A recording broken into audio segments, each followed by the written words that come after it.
Right, okay. Venugopal Reddy గారు, ముఖ్యమంత్రి గారు నాకు తెలిసి ఈ మధ్యకాలంలో ఎప్పుడు కూడా ఈ స్థాయిలో మాట్లాడలేదు. ఎందుకు ముఖ్యమంత్రి గారు ఈ రకంగా మాట్లాడాల్సి వచ్చింది? ఈరోజు రాజకీయ వర్గాల్లో కావచ్చు, ఈవెన్ తెలంగాణ సమాజం కూడా కాస్త ఆలోచిస్తుందండి. ఎందుకు ముఖ్యమంత్రి గారు ఈ రకంగా ఇంత ఆవేశంగా, ఇంత ఆక్రోషంతో ఇది మాట్లాడితే ఇది కాస్త పార్టీకి మీకు మైనస్ అవుతుంది కదా. మనం గతంలో చూసాం కేసీఆర్ ఏ రకంగా కామెంట్ చేశారు, తర్వాత జరిగిన పరిణామాలు, కేసీఆర్ ఏ రకంగా గద్దె దింపారు అనేది. ఎందుకంటే ఈ భాష మీరు అన్న అహంకారం ఇవన్నీ దీంతోనే దింపారు. ఈరోజు రేవంత్ రెడ్డి గారికి ఇచ్చారు, మళ్ళీ రేవంత్ రెడ్డి గారు కూడా ఈ రకమైన కామెంట్ చేస్తున్నారు. ఇప్పుడు మీరు రాజేష్ గారు, మీరు మీరు మీరు మాట్లాడిన ఒకటి, మీకు అదేవిధంగా ప్యానల్లో ఉన్న పెద్దలకు అందరికి నమస్కారం. ఫస్ట్ ఆఫ్ ఆల్ నమస్తే. మీరు మీరు మీరు కొన్ని ఆవేశం కాదు, ఆక్రోశం కాదు, మీరు కూడా మాటలు వెనక్కి తీసుకోవాలి. ఫస్ట్ ఆఫ్ ఆల్ మాటలు అట్లా కనబడుతున్నాయి కదండి. మీరు అరే వినండి, అరే ఎట్లా మీరే జడ్జిమెంట్ ఇస్తారా? మేము చెప్పాలి కదా ఎందుకు ఏంది అనేది. ఒకటి, ముఖ్యమంత్రి గారు ఎప్పుడు కూడా ఇట్లా మాట్లాడారని కాదు, మీరు ఒకటే గుర్తుపెట్టుకోండి. వాళ్ళ నుంచి యాక్షన్ వస్తే ఇక్కడ నుంచి రియాక్షన్ వస్తుంది, గుర్తుపెట్టుకోండి. యాక్షన్ లేనప్పుడు కూడా వినండి. మీరు ముఖ్యమంత్రి అయిన కాంచి ఒక ముఖ్యమంత్రి అనే విషయాన్ని కూడా గౌరవించకుండా మీరు ఇష్టం వచ్చినట్టు ఎవరెవరితో ప్రెస్ మీట్లు పెట్టి అడ్డగోలుగా తిట్టించే ప్రయత్నం మీ పార్టీ భవన్ నుంచి జరుగుతుంది. అసలు కేటీఆర్ గారు ఒక పద్ధతిగా మాట్లాడుతున్నారు అండి. కేటీఆర్ గారు వచ్చే ముఖ్యమంత్రి అయిన కాంచి అసలు 6 ఇట్లాంటి రకాలుగానే మాట్లాడుతున్నాడు. పబ్లిక్ మీటింగ్లలో కూడా ఇష్టం వచ్చినట్టు మాట్లాడుతున్నారు, ఒక గౌరవం లేకుండా. అంటే వాళ్ళు మాట్లాడుతుంటే పోనీలే, వీళ్ళతో అయ్యేది లేదు పోయేది లేదని ఓడ్చుకుంటూ వస్తూ ఉంటుంటే వాళ్ళు ఇష్టం వచ్చినట్టు ఏది పడతా అంటే వాళ్ళు ఏమంటున్నారంటే కాంగ్రెస్ పార్టీ నాయకులు బలహీనంగా చూస్తున్నారు.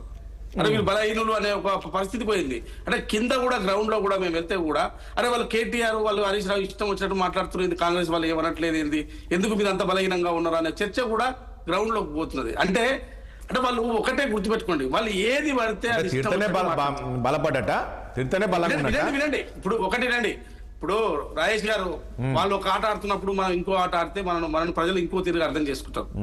ఒకటి వినండి, ఇప్పుడు నేను మిమ్మల్ని ఒక మాట అన్నప్పుడు కేసీఆర్ ఎందుకు దింపారు చెప్పండి, కేసీఆర్ అరే నాకు చెప్పిందాక వినాలి కదా. సో మన ఇష్టం వచ్చినట్టు ఆట ఆడుతుంటే మేము ఇక్కడ ఊరుకోవడానికి ఊరుకోము ఇక్కడ. ఎందుకంటే ఆయన వచ్చి తోలు తీస్తే ఎందుకు ఏమన్నా తోలు తీయడానికి? ఏదో నువ్వు ప్రశ్నించరాదు.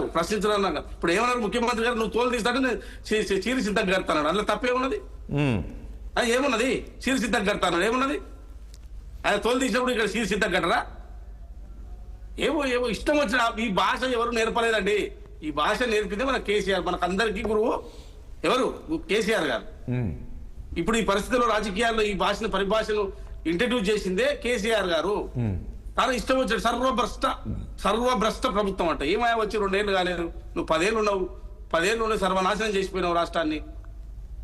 ప్రాజెక్టు నాశనం చేసిపోయినావు, అప్పులు చేసినావు, లక్షల కొద్ది అప్పులు చేసినావు. దాన్ని సర్దిద్దడం ఈ ప్రభుత్వం 2 ఏళ్లలో సర్దిద్దే ప్రయత్నం తన వంతుగా ప్రయత్నం చేస్తున్నది. సర్వభ్రష్ట. మీకెందుకు అంత ఆక్రోశం, ఆవేశం? వాళ్ళకెందుకు అంత అసూయ? ఎందుకు అంత వాళ్ళలో అంత అసూయ కనపడుతున్నది? ముఖ్యమంత్రిగా కాదండి వేణుగోపాల్ గారు. ఓకే, మీరు ఏమంటున్నామంటే రాజేష్ గారు, ఇప్పుడు కేసీఆర్ గారిని వచ్చి ప్రశ్నించమనండి, ప్రజల్లోకి వెళ్ళమనండి, ఎవరికి అభ్యంతరం లేదు.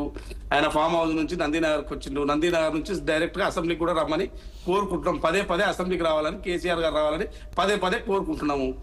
ఊరికైనా ఏది పడితే అది మాట్లాడుకుంటా వచ్చి ఆయన ఫామ్ హౌస్ లో కూర్చొని వాళ్ళతో సోషల్ మీడియాలో వీళ్ళతో ఇష్టం వచ్చినట్టు పేరు పెట్టి మొత్తం పెట్టి వాళ్ళు మాట్లాడించి ఇష్టం వచ్చినట్టు కుటుంబ సభ్యులను కూడా. ఇప్పుడు ముఖ్యమంత్రి గారు మీరు అన్నట్టు కాదండి, ఇంట్లో ఉన్న ఆడవాళ్ళని కూడా వేణుగోపాల్ రెడ్డి గారు ఇప్పుడు ప్రతిపక్షంలో రేవంత్ రెడ్డి గారు మొన్నటి వరకు ప్రతిపక్షం మాట్లాడినప్పుడు అందరు జనాలు యాక్సెప్ట్ చేశారండి. ఆయన కూడా ఏ రకంగా మాట్లాడేది ఇది మన రానప్పుడు ఆయన వచ్చిన తర్వాత మాట్లాడడం కోసం యాక్సెప్ట్ చేయరేమో ప్రజలు అనిపిస్తుంది. రాజేష్ గారు ఇంట్లో మీకు కొత్తగా కనపడుతుందేమో కానీ ఏమనలేదు.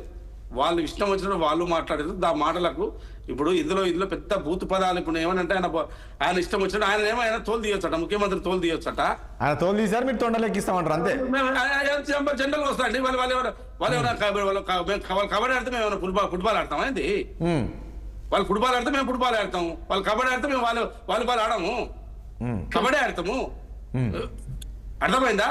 ఒకటే గుర్తు పెట్టుకోండి, వాళ్ళు ఇష్టం వచ్చినట్టు మాట్లాడి ఏది పడితే అది వాళ్ళు కించపరిచే విధంగా మాట్లాడితే ఎవరు ఊరుకోరు ఇక్కడ. అంటే ఇది సమాజానికి మంచిది అంటారా ఇట్లాంటి భాష? మేము ఎక్కడ వినండి, వ్యక్తులుగా ఓన్లీ కేసీఆర్ కుటుంబం గురించే మాట్లాడడం జరిగింది. గుర్తు పెట్టుకోండి మీరు. మీరు ఇక్కడ అనుకుంటున్నారు ఎక్కడ సమాజం కానీ, పార్టీలు కానీ, టీఆర్ఎస్ కానీ ఎక్కడ కానీ వాళ్ళ కుటుంబం చేసిన అరాచకాల గురించి, కుటుంబం గురించే మాట్లాడడం జరిగింది. మీరు ఎక్కడ ఎవరిని మాట్లాడలేదు. సంబోధన ఎక్కడ ఎవరిని కానీ మొన్న కేసీఆర్ ఎక్కడ కూడా ఓన్లీ కేసీఆర్ కుటుంబము, కల్వకుంట్ల కుటుంబము, అందులో హరీష్ రావు యాడ్, అంతే తప్ప ఇందులో ఎవరిని ఏమీ మాట్లాడలేదు. వాళ్ళు ఇష్టం వచ్చినట్టు వాళ్ళకు నిజంగా చెప్తున్నారు కదా, ముఖ్యమంత్రిగా రేవంత్ రెడ్డి అయినప్పటి నుంచి వాళ్ళు నిద్రలు లేవు, వాళ్ళు అసలు నిద్రలు లేవు. వాళ్ళు చేసే అసలు వాళ్ళు ఏం చేయాలో, ఈ ప్రభుత్వం ఎట్లా పోతుందో, ఏం చేయాలో వచ్చిన కానించండి 6 నెలలకి 2 నెలలకే కూలిపోతుంది, మేము కూలగొడతాం చేస్తాము అది అని చెప్పి రకరకాలుగా పెద్ద అది చేసిర్రు. అసలు ఈ ప్రభుత్వం ఏమి ఉండదు, ఇంకా 1 year లో పోతుంది, అది పోతుంది, ఇది పోతుంది అని చెప్పి రకరకాలుగా సోషల్ మీడియాలో అసలు అయితే ఇక తిట్టించని వాళ్ళతో ఎవరెవరితో తిట్టియాలో వాళ్ళతో తిట్టించే ప్రయత్నం చేశారు. వాళ్ళు తిడుతున్నారు, వాళ్ళు ఎవరెవరితో తిట్టారో వాళ్ళు తిడుతున్నారు. ఎవరు తిడతలేరు అది మీరు తిడతలేరు. మీరు ఆగండి సార్, మీరు ఎవరు తిడతలేరు అని చెప్పకండి, అవన్నీ తీసుకెళ్ళి మొత్తం ఎవరెవరు తిడతలేరు. అసలు కేటీఆర్ కాదు ఒకటి వేణుగోపాల్ రెడ్డి గారు ఒక పాయింట్ ఇక్కడ ఎందుకు ముఖ్యమంత్రి గారికి కేసీఆర్ ఫ్యామిలీ అంటే అంత కోపం కేవలం జైల్లో పెట్టినందుకేనా? నాకు కోపం ఉంటే ఎవరు కల వాళ్ళని తీసి అందరు తీసి వాళ్ళు చేసిన అవినీతికి ఎవరు కల బొక్కలు ఇష్టం అని చెప్పారు కదండి. కోపం కాదండి. ఇప్పుడు ఇప్పుడు ఎందుకేట్లే చేస్తున్నా జర చట్ట ప్రకారం నడుస్తుంది. మీకు అంతా గులాసం ఉంటే మేమేం చేస్తాం? చట్ట ప్రకారం మొత్తం నడుస్తున్నాయి. అన్ని ఒక్కొక్కటి ఆధారాలతో వస్తున్నాయి కాబట్టి, మొత్తం ఆధారాలు దొరుకుతున్నాయి కాబట్టి ఒకరొకరు బయటకు తీసుకొచ్చి మాట్లాడించే ప్రయత్నం చేస్తున్నారు. ఏవి కాదు, అన్ని జరుగుతాయి. సో ముఖ్యమంత్రి గారు మాట్లాడిన దాంట్లో ఏమీ లేదు. సో వాళ్ళు తోలు తీస్తున్నారు, మేము సిద్ధం కడతాం, ఇందులో ఏమీ లేదు. సరే